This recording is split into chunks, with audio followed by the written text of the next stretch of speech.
Hello, everybody. Back for another week of this. I hope everybody had a good weekend. This week, we are going to look at software, which really ties the last 2 weeks together. We looked at hardware and then talked about data and the part we actually want to keep on that hardware. But we can't set up the hardware in the factory for everything we want to do with that data we want to store on there. So we need another intermediate piece to tie the two together and control how the data flows through the hardware.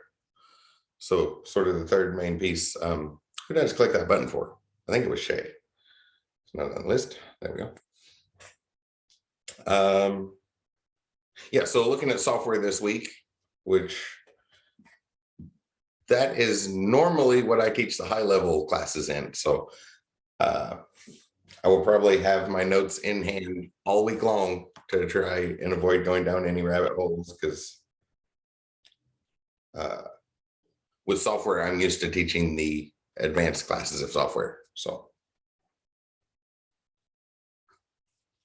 oh, Zach logged out and back in. Maybe you can hear me this time whenever his audio kicks in. Uh-oh. Looks like there's no audio. Okay. Well, he's having audio trouble. I'll just send him an email later about that question. So going to look at software this week and a couple other things. We mentioned last week, Apple had their one of their big annual announcements. The one the general public's more aware of, the neat new things coming to the Apple Store was the big thing on last week's announcement. And it made me think that, well, that's a good thing for y'all to look into as you're starting your IT pathway. Is those announcements happen all the time. All the big companies have big conferences and announce their latest technology. Next week is NVIDIA's big one. We'll probably watch a few minutes of that in class, probably not long, like near the end of one of the days, like near the end next Tuesday or something. We'll watch a few minutes of that, and y'all can check it out after our class or whatever. But for the last discussion board is going over the idea of dissemination of information. That's how information is spread. And well, part of that is that's what those conferences are. So I thought that would be a great little thing for y'all to look into and watch one of those conferences and kind of write up your impression on it and stuff for the Module 8 discussion board, which obviously we can't set the schedule for when those conferences are. So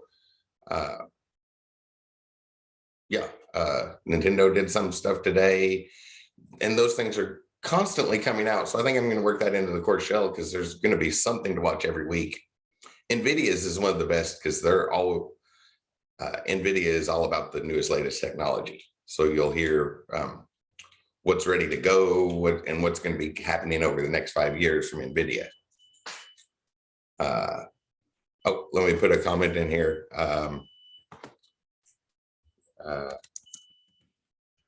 Where is it?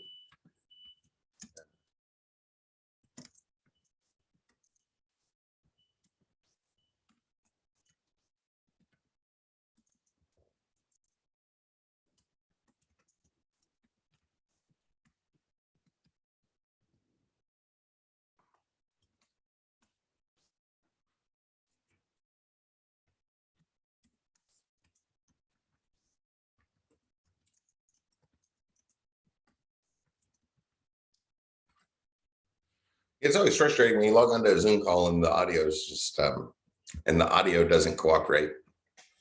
Oh yeah, talking about the technology. So for the Module 8 discussion board, y'all can watch some of the NVIDIA conferences, the one I put on there, and write your impression on it. Write a review of it. What do you think of it? But I would ask that you do it on the live time watch. Well, the concept for that is dissemination of knowledge. That's how knowledge spreads, right? How information spreads. And those conferences, pretty much as soon as they make the announcement, it gets handed over to the marketing department. So it's like as soon as they hand it over, or as soon as the announcement's been made, The marketing department's probably got a bunch of bots ready to scour the internet and social media, and they're going to start looking at public feedback immediately. So even within an hour of the conference, if you're watching a video that's an hour old, the marketing department has probably already edited that to play into the positive public feedback they've already found. Part of the dissemination of knowledge, how we spread information, which is something I was going to work in somewhere, talking about like news and things like that. We'll probably talk about that some more at the end, but we're heading into technology pathways here. So I wanted to make sure and look at that. So I would prefer lifetime viewing. So if you watched the Apple conference last week in lifetime, like actually watched it while it was happening, not the edited versions once the big speakers finished talking and they handed it over to the marketing department to make a really good edit on what they said. Watched it in lifetime, or as Jenna put in the chat room, watched the Nintendo announcement today and did some of a lifetime watch on that. Go ahead and write your post for the Modulate discussion board and just your take on those things. And it's something you're going to want to look into as you move into IT. But that one last week, that is a big deal. So before we jump into the software stuff, let's take a quick look at some of those things. I pulled a couple up. So the Modulate discussion board is there. You can go ahead and get to it ahead of time, since those conferences probably aren't going to line up with what our schedule says the due date on that assignment is. So you might have to do that one a little ahead of time. But the one last week, the Apple conference, there was some neat stuff there. I pulled up a couple good links earlier this morning, or just a few minutes ago, and then so this had the review on all this stuff, but I also wanted to look at this other one.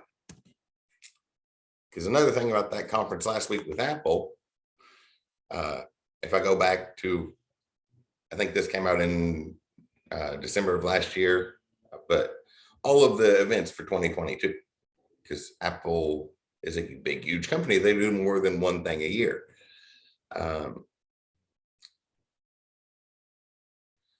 So here's the one last week, but this one back in June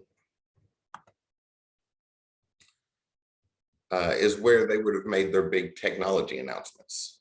So all of the latest software advancements, their hardware announcements, all of that stuff, Apple actually announced back in June with a lot more details, talking about their new M2 chip and the general idea of what the new device is going to be like. And then the stuff last week was more, the things are almost ready to hit the store. Like they're finishing up the first batch in the factory, getting ready to ship them. This is what to expect in the Apple store in the next week or so. So the big technology announcements were earlier in the year. So there wasn't really too many surprises at last week's event, but there's some neat stuff there. Apple, I think everybody's pretty aware of this, right? Apple's usually not pushing the bounds of technology, like we will see at the NVIDIA conference next week. Part of their thing is the reputation, the machines that are going to work consistently when people sit down on them. So Apple doesn't like to use their users as beta testers on their new ideas and stuff. They use stuff that's been around and been used, and people have dug out some of the hidden bugs and stuff deep inside of it. But Apple still consistently produces good equipment. So the summary of it, they're talking about the new watches and stuff, and then things like this, which Apple's huge, so they're going to have a big influence on things. And if you go search for it on YouTube, you're going to get the stuff from them directly at the top of the search results, which is going to be things edited by the marketing department almost immediately afterwards. In the chat room, please do write the discussion board post watching something live. The keynote is the big speakers. So if you want to go off on one of the little side things, isn't as advertised. Like the keynote's always going to be talking about the most interesting things usually. So the keynote would be a good one, but something from the conference. And I would just very much prefer it to be sort of a live thing. But usually the keynote is also kind of well-established things.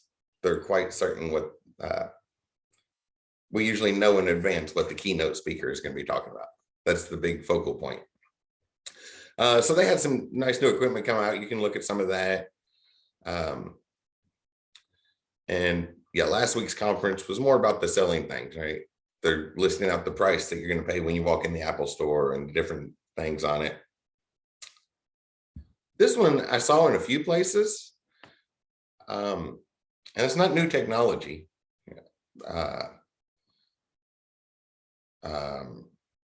It's been in most cars since the early 2000s. I'm wanting to say like 2004 or 2005 is when GM started putting it in all crash detection in all of their cars. But all the way back till probably the 1960s and 70s, the technicians that did the crash testing on cars were at least putting little customized versions in the ones they were going to crash. So not new technology, and they seemed to make a big deal out of it last week. So I think that's like a promotion thing, which fits in good with last week's conference, because it was more of the promotional one to encourage people to buy the stuff they announced back in June. And this one isn't new technology, but they're making a big deal out of it. And I think because a lot of people are not using it, and it can be very useful. So that's the things like accelerometers and gyroscopes built into your phone.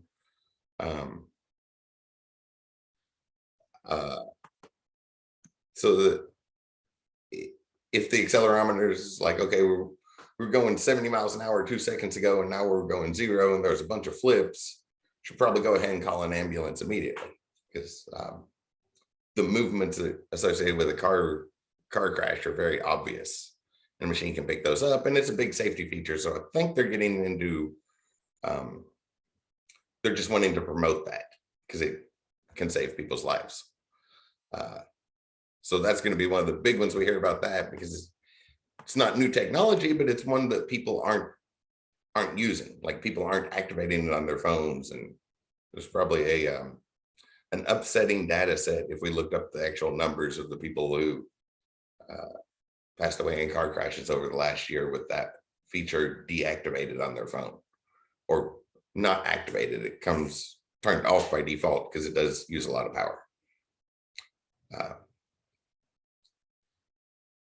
Yeah, so they did a few big changes, but most of the stuff was little things. There's some packaging. A question just popped up in the chat room about that. So they've changed the. You can kind of see it here. I think they're calling it the pill box or pill something. Yeah, the little notch where the camera and speaker and all that go, they've redesigned that. So yes, and from what I can tell so far, people are really liking the new shape. It's sort of a nice little adjustment, but again, this is at this point only a few select reviewers have even seen this stuff.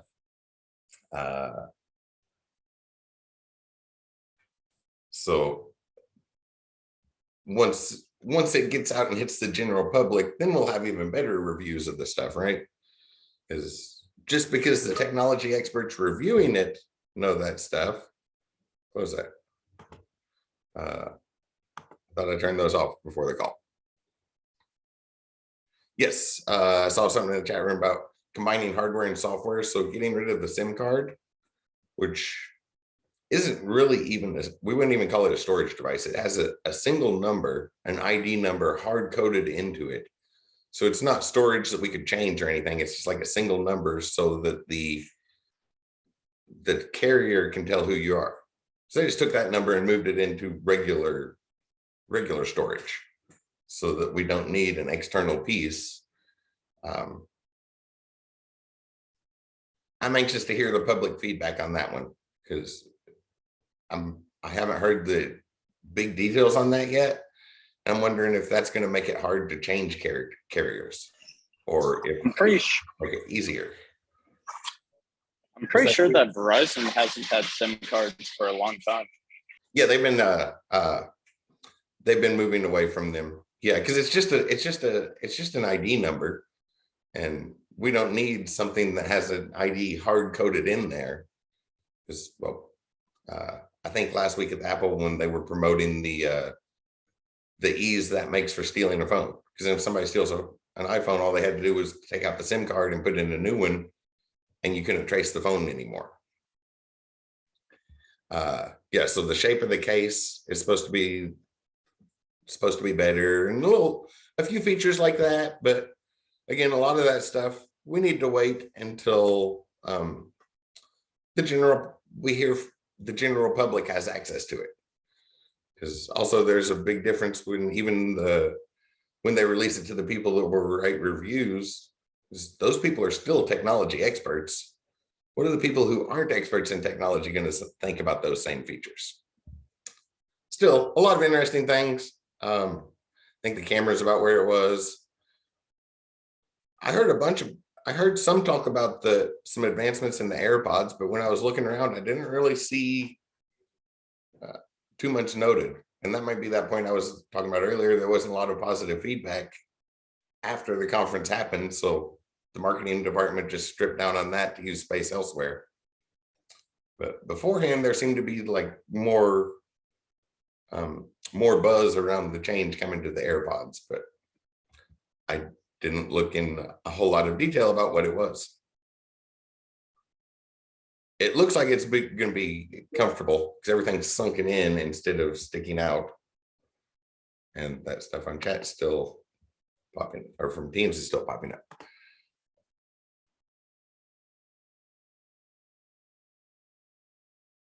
Yeah, it stands out a little bit more. Yeah, in the chat room, it's more unique.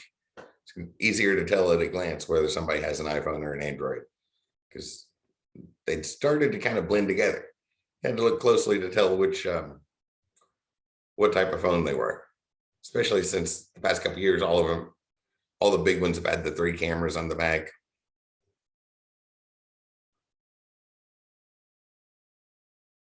And this one's probably good.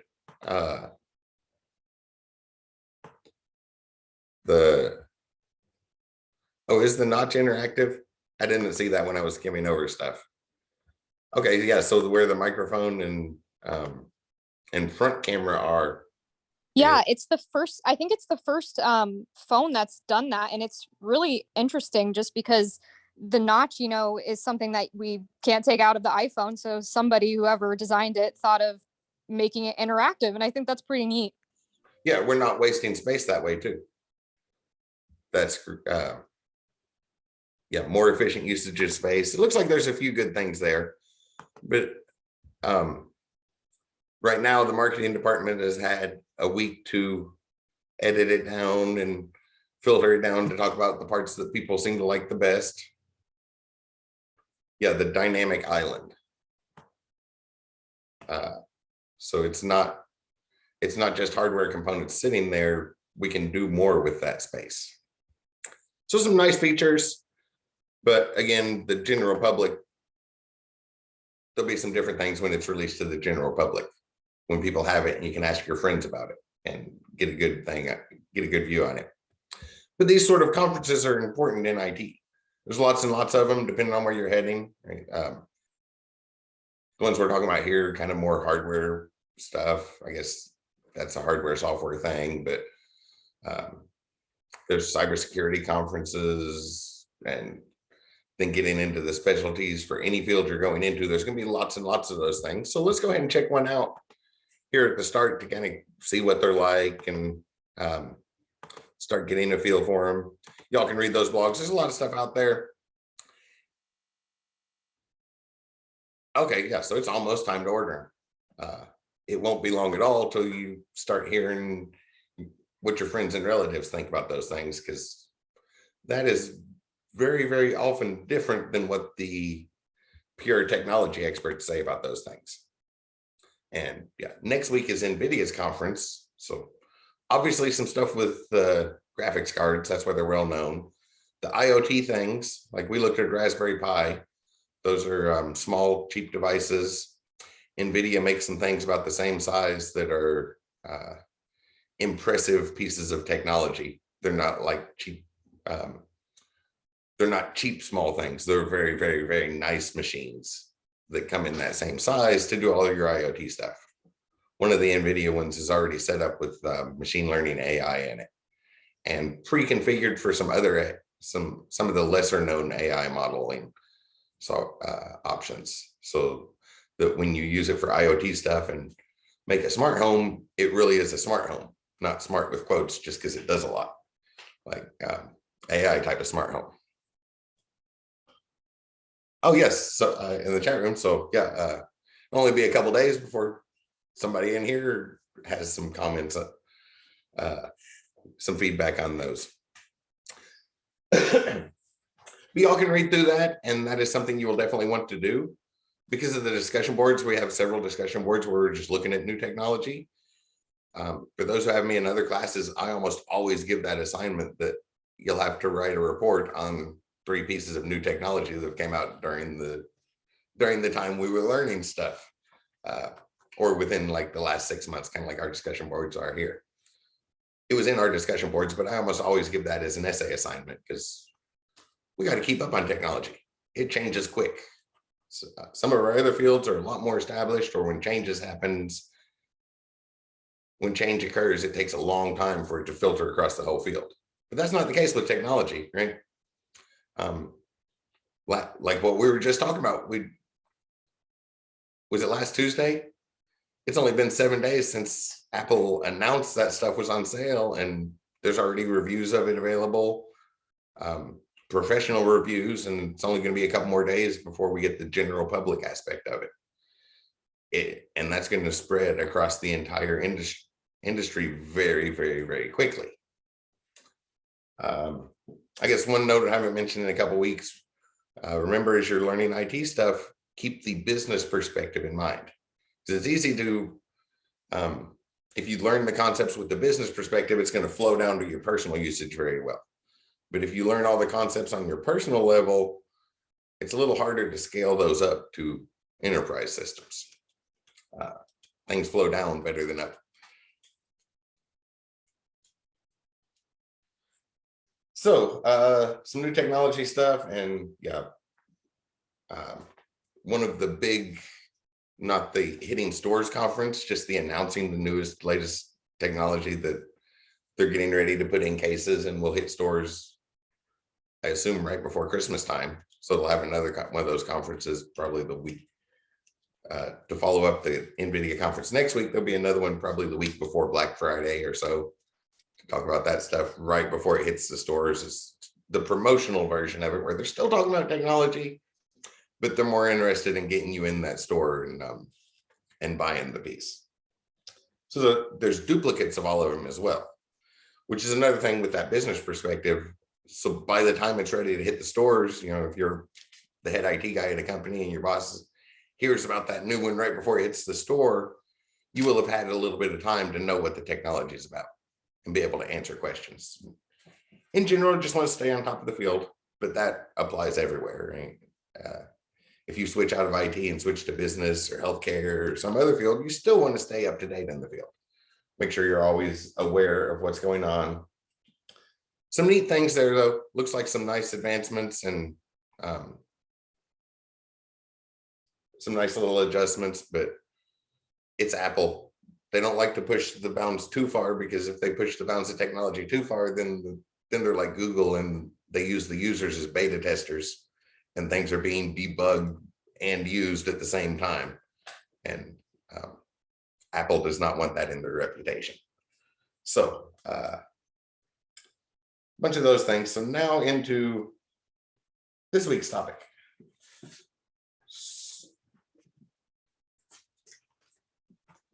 And we'll talk more about the technology stuff next week. Take a break for that because there's those big announcements. So the last 2 weeks, we talked about two major aspects of computers. Thought he was already here. Oh, yeah. We talked about hardware, the physical devices, those the circuit boards and silicone wrapped in black plastic that the electricity flows through, and we can use that to store data, manipulate data, the physical devices, the hardware. Last week we talked about data a little bit, kind of briefly introduced that, but we need another way to tie them together. Because in the factory, we can't set up the hardware for every possible thing we might want to do with the data stored on a particular machine. So we need another level in there, the software, to control what that hardware does.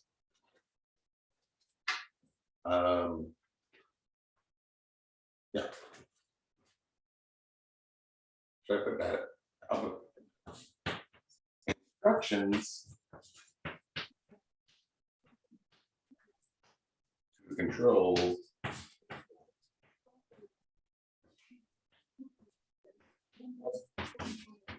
the hardware does.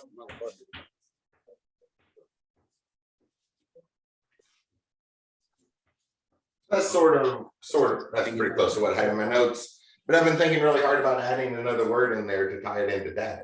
Because these instructions are stored as data on the machine. But instead of a particular number, a particular data point, like we were talking about, like. You're about to taste your cake first. Yep. What was that? That makes more sense. Oh, I think you forgot.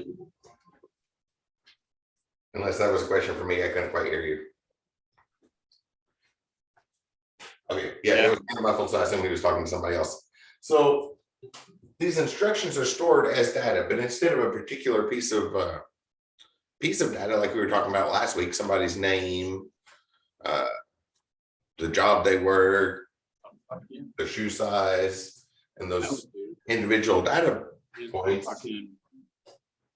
This data is more like instructions of how to manipulate and control 9 or something. I don't know. It was hella early. Then who was that? Was that Stephen? I think you forgot to mute. I'll go ahead and click the mute button. Zoom brought back the mute button. They took that away for a while, and all I had was a button to ask people to unmute. But on the latest update, they finally brought that back. It's like, that's a useful feature, because if somebody answers a phone call or something, they're not going to notice the request to mute. So we have these instructions to tie that data, the part we actually want. Like on day one, that ancient need of humanity. We need to keep track of things, especially in the society. And if you have some numbers that you write down, other people might need to know those numbers. So we need that ways to track, transfer, agree upon all how we're storing that information so that it's usable. Computers are just our latest tool to do that with.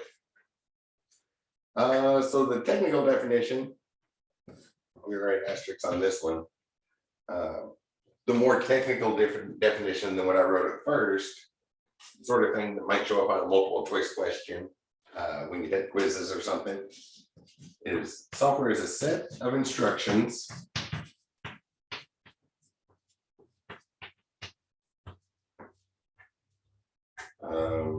used to operate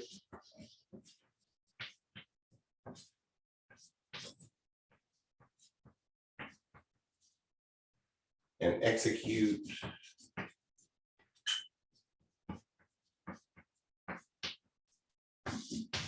specific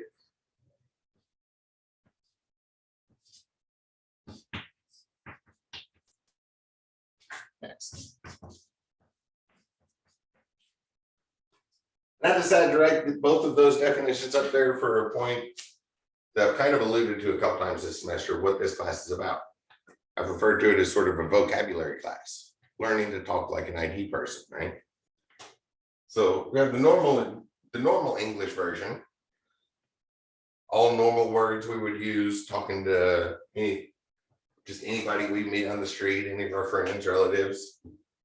But there's the more formal definition.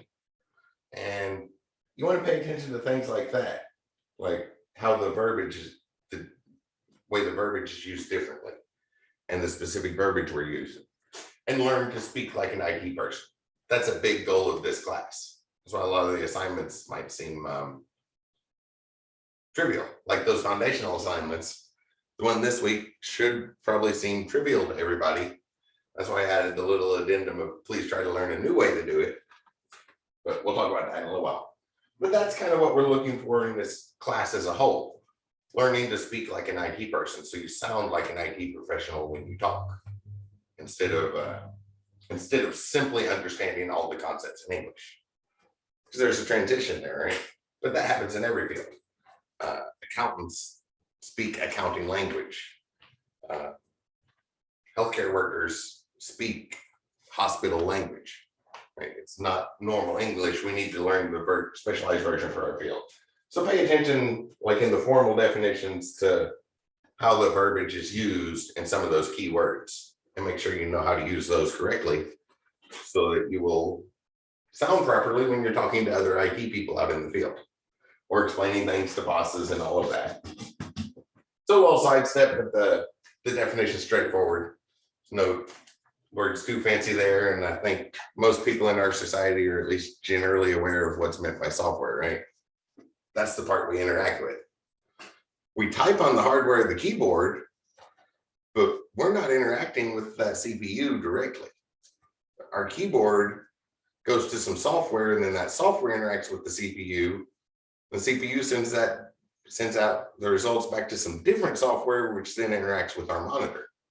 So there's layers of software before we get to that hardware, sort of layers that make it more human friendly, the human friendly part that we work with. It's also a definition: programs and other operating information used by a computer. I found multiple definitions for it, but that one sounds like what everybody probably already knew software was, right? The programs a computer uses and other operating information used by a computer. I didn't think there was anything useful in that definition 2 as it's given in the dictionary. That one has a lot of is a good example of speaking IT, how we speak like an IT professional. So we talk about the physical devices, able to store, retrieve things, patterns of switches. I'll draw that picture again. We have a bunch of switches. Some of them are open or turned off, and some of them are closed or turned on.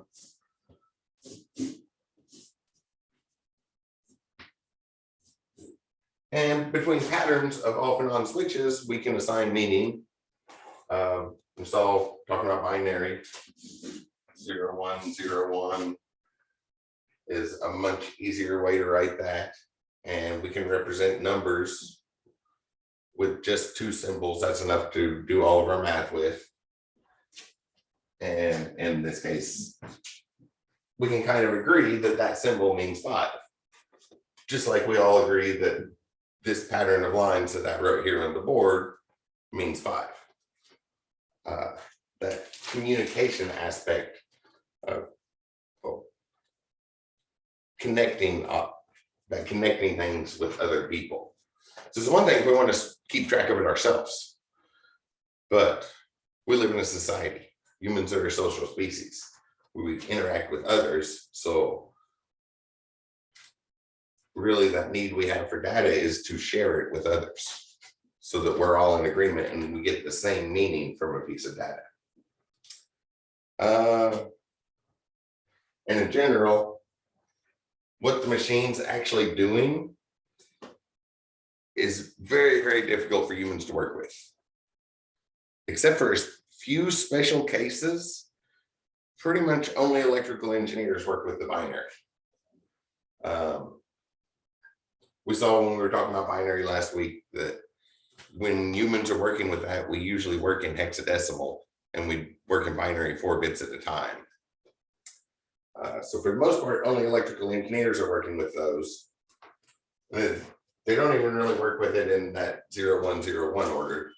They need to work in binaries, probably with a timing diagram, where we'd line up a bunch of graphs so that some of them would have things on, some off for a while, and you have a bunch of graphs like that, or maybe this one's off and then comes on and goes off for a while, comes on. And show a bunch of the different on-off states. Let me do another one. On, off for a long time, it comes on again. And then we read that going downwards. So like this first part would be a 101 for those on and off states. And the electrical engineers would work with it that way. Not even the symbols we use here or the what's actually going on in the physical hardware, because it's really, really difficult for a human to keep track of. We talk some about what that means, and usually, but the only time we regularly do it is if we need to directly type a binary number so that things will happen faster, or that we would have more direct control over it, and we type those numbers in hexadecimal. In general, though, humans would never be good at keeping track of the binary code and what's actually going on. Yeah, even the electrical engineers turn it into a picture and work with it in a different form than we would ever write it down with. So a step up from what the machine is actually doing, we call that machine language, working in binary code directly, the language the machine speaks. And a human is pretty much never going to be able to keep track of that. It's not going to make much sense at all to us. So we need to step that up and add in some things that we can make more sense of. It's okay if I erase the board? Yes. Yes, it is. And start getting into the part that we're, well, towards the part that we're actually going to do stuff with.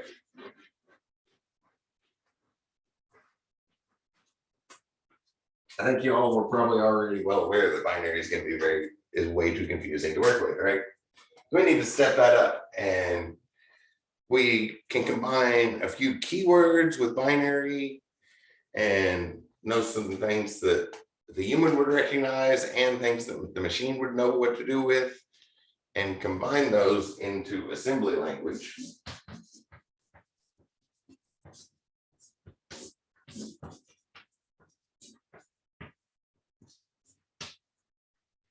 Which essentially the electrical engineers that designed the machine built some human compatibility into it so that we have things to work with. And assembly language might look something like this. We'd have some keywords that we would recognize, like add.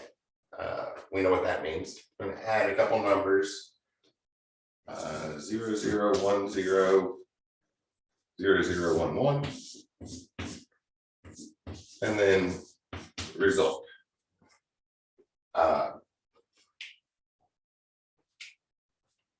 You don't necessarily need to know it, but what I'm copying from my notes here is an actual what this would look like. So add and RES, that's an abbreviation for result. So we're going to add.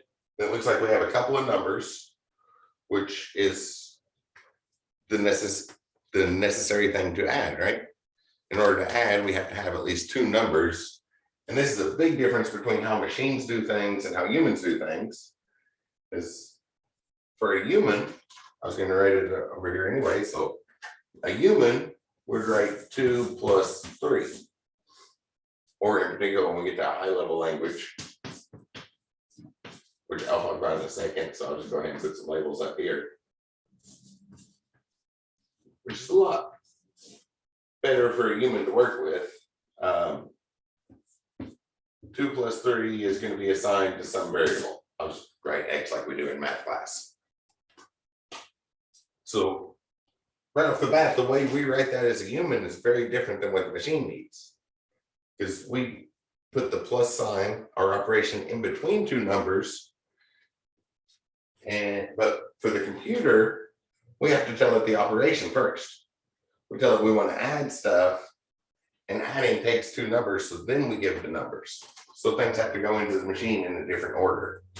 And there's a lot of other little details along the way that make it much more difficult, very difficult for a human to work with. So after we add a couple numbers, then we might want to do something else. So like load a, this particular instruction would be referring to one of our registers. That was mentioned briefly earlier. RAM, the one you probably have heard about before, random access memory, that's our storage for the current program that's running, the entire set of instructions that we want the computer to carry out. And the registers are the current step in that program. So after we get that result, which, by the way, they're set up, this is equivalent to, say, load B. So result goes into the register, our second register. That's going to get confusing. I don't need to get into assembly language. This is the sort of thing I was worried about going down a rabbit hole here. So when we do result, we have that stored in our register, one of our registers, and then we're going to load something else into one of the other registers, which I definitely had to copy this one. 0 0 1 1 0 0 1 1 1 0 1 1 1 0 0 1. I just copied that. That don't make a lick of sense to us, right? When I get over here, you'll see what this line does explicitly here in just a moment. But we added these two and stuck the result in one of our registers, and then in our other register we put this, which the first part is an address in RAM, and then somewhere over here is a manipulation on what we pull from that data out of RAM. So we put this in our other register, and then when things are in both registers, it automatically feeds through the ALU, the arithmetic logic unit, the thing that does math or handles that internal processing. So it's like we have two numbers there, so the circuit that adds numbers just automatically fills them up. And then we have a line, an instruction like jump carry, something that is human readable. Whenever we do 2's complement, so that we have one circuit in order to do all of our math in the arithmetic logic unit, then we only need one piece to do the math. We don't need a different piece for every math operation we would have. There's always an extra bit that shows up. We get an extra bit out of that, and then we can use that bit to tell whether we have a positive or negative number. It's called the carry bit. So we're going to look and see if we have a positive or negative number after we put these two things into a machine, into the registers, and they automatically flow through the arithmetic logic unit. And then do this, which is something else I had to copy. I definitely had to copy this. 1 1 0 0 0 1 2 3 4 5 1 2 3 4 5 0 0 0 0 1 0 1 0, and then follow that up with 1 2 3 4 5 6 7 8. 1 2 3 4 5 6 7 8. So the key part is it's a mix, right? We have some of our human readable things. We know what add means. That's an abbreviation for result. So kind of like our equal sign, right? The result of adding those two numbers. Put something in a register. So we're going to move our data around and do things with it.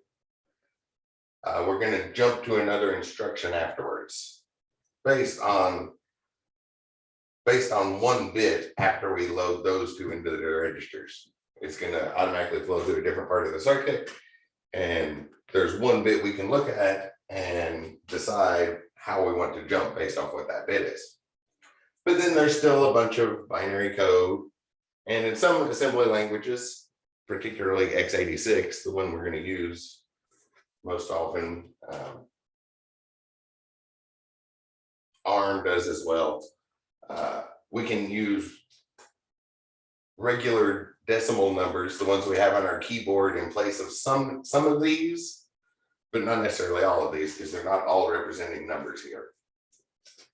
But there's that mix of human readable and machine language.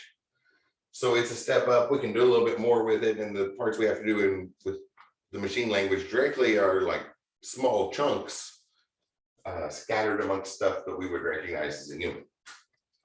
Still not going to make any sense out of it, right? It's actually very, very easy. Those heading on to a 4-year degree and something about computers, you'll probably have to take an assembly language course. For a few of you, it might be an elective. I would highly, highly recommend it, because it's actually easy once you break it down, because machines cannot do complicated things. It seems complicated because we don't know what it is. But once you see what it is, the machine can only do simple things. There's just a lot of stuff that leads into what it actually is. So it's very easy and sort of a useful thing to know as far as what that machine's actually doing.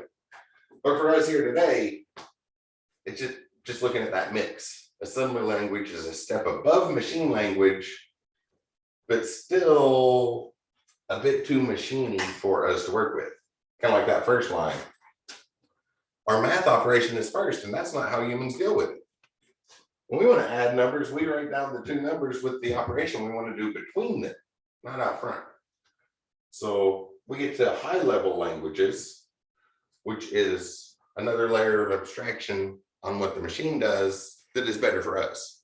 We type in something that's mostly symbols we know what to do with, not necessarily English symbols, because we'll use a lot of like curly braces and semicolons differently than they would be used in the English language, and the symbols might be used slightly different in some characters that we would never use otherwise, like the grave accent, more commonly known as the tick mark.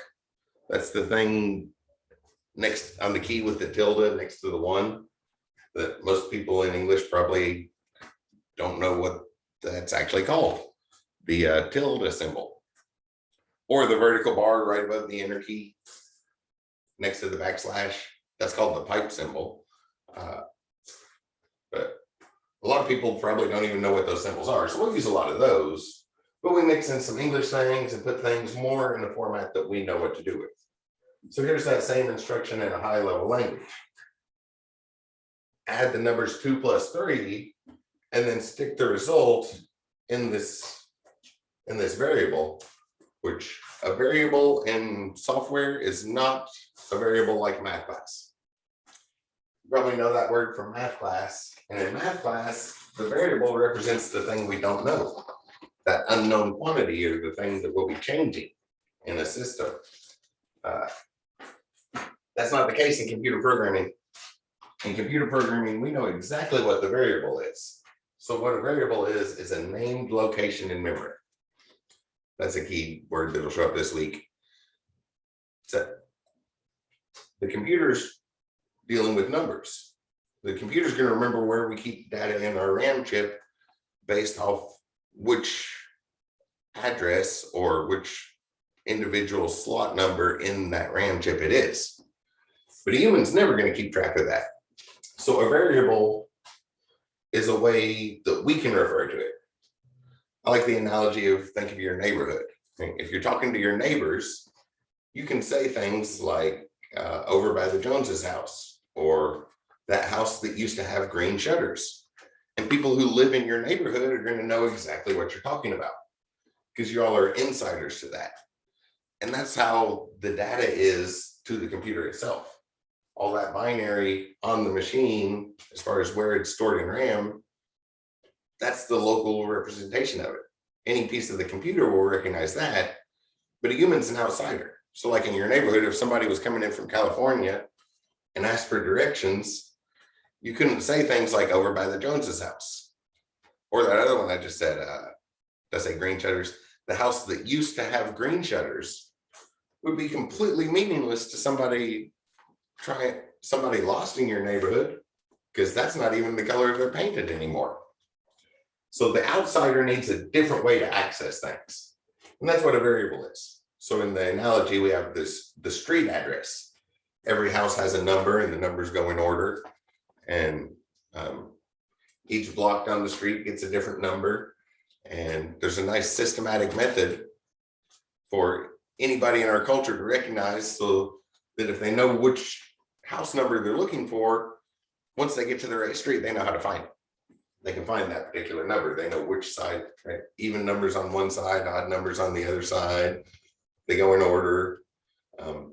The first section of the digits is for the block number, how far you are from Main Street or whatever the primary street in town is, where everything's measured from. And then the second set of numbers is the house on that particular block, and we can jump right to any one. So we're the outsiders from the computer, so we need a way to jump to any spot in that RAM chip and retrieve the data we want to store. So that's the variable.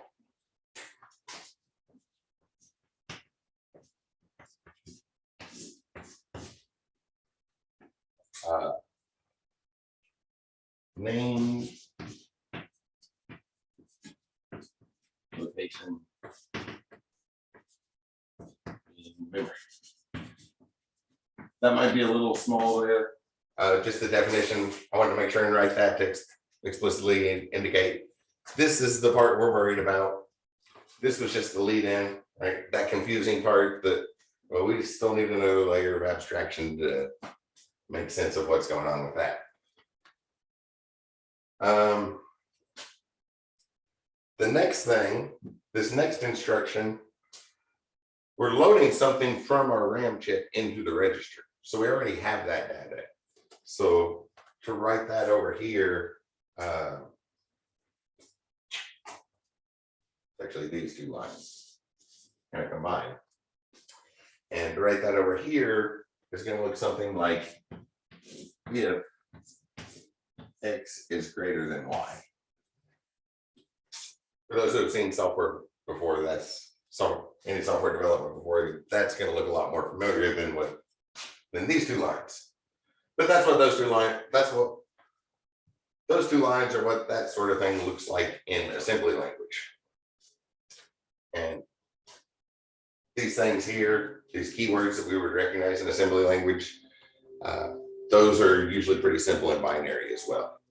But if we have a big long string of binary, it's hard to spot them in there, which is one of the big things about using some human language and assembly language, so that we can spot the parts we want to find. We can spot the part, we can split it up into different things, and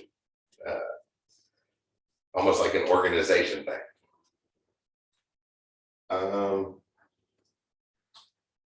And I'll use Python syntax because we're getting ready to look at Python. I'm going to write call method.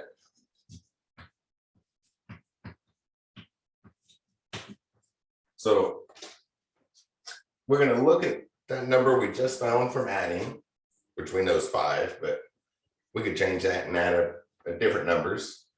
If that's bigger than this thing that we already have stored in memory, we're going to call some other method.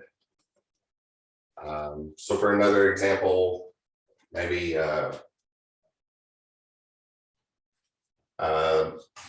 instead of 2 plus 3, we have like 73 stored there. That's not a good number. So X is storing the number 73 and Y is storing the number 72. And we have our machines check to see if this number, if 73 is bigger than 72, and if it is, turn on the air conditioner. So we wanted a little bit, we want to be a little more comfortable in that. So jump somewhere else in the set of instructions and do whatever is written at that other spot. That's what all this was. So really, this line doesn't show up explicitly here. When we do these two things, we end up with a single bit coming out of our arithmetic logic unit that doesn't have a spot in the registers to flow into. So we look at that, and depending on the situation, we'll do one of the, there's actually 4 things there. We'll do one of those 4 things written there, which is jumping to another location in memory.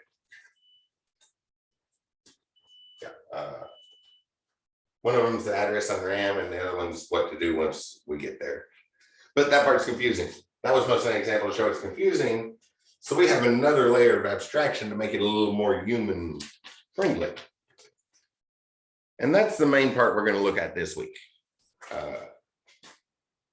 So that's the lead in. So probably a good time to take a break. And then we'll start looking and working through some examples of this stuff. 157. Oh yeah, definitely a good time to take a break. Does 10 minutes sound good to everybody? Perfect. And when we get back, we will talk about some high level languages, some key terms and concepts from those, and then get started working through a few examples, because that's your lab assignment for this week, is to put together some small programs. But let's take a break first. I'm getting thirsty. I'm gonna go grab some coffee, and I will see you all at 2:07.